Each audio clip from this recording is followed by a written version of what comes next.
Ngayon, magluluto tayo ng bangus sisig.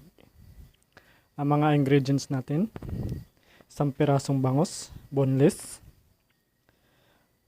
onions, dalawang klase po yung onions natin, isang puti at isang pula.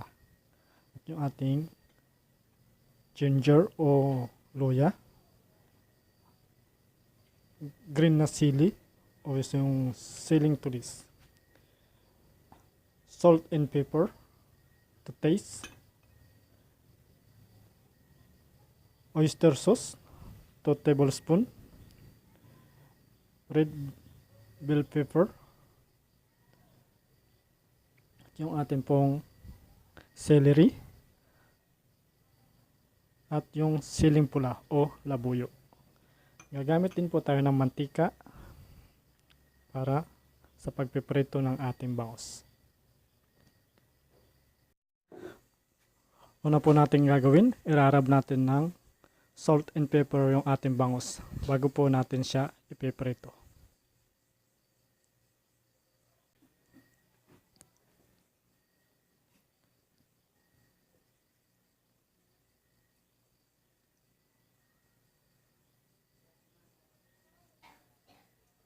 Yan po, nalagyan na po natin siya ng salt and pepper. Piprito na po natin.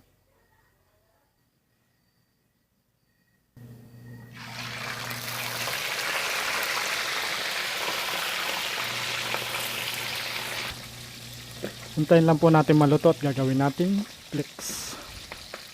O pwede rin natin gawing cubes. Ayan po, naprito na natin yung ating bangus. Atin naman siyang gagawing flakes. O ihimayin natin ang pritong bangus. Ayan po, nahimay na natin yung ating boneless bangus. Magsisimula na po tayo magluto. Pwede rin nyo rin pong ipritong muli para po maging crunchy ang ating bangus. Ayan po, napainit na natin yung ating kawali. Nalagay na rin natin yung ating mantika. Susunod natin ang sibuyas.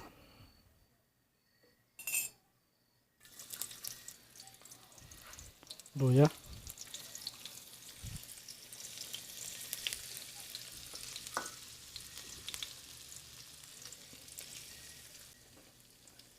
At yung ating bangus.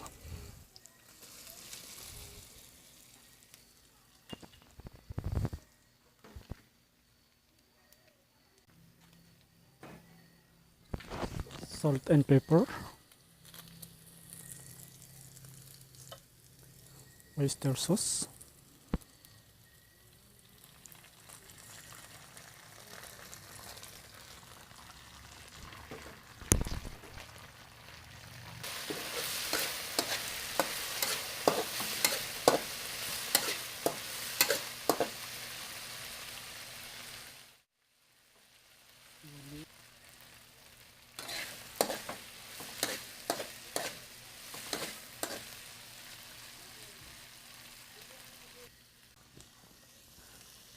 lagyan na rin natin ang ating bell pepper. Ayan po, luto na po ang ating bangus sisig. Lilipat na natin sa serving plate. Ready to serve na po ang ating bangus sisig. Salamat!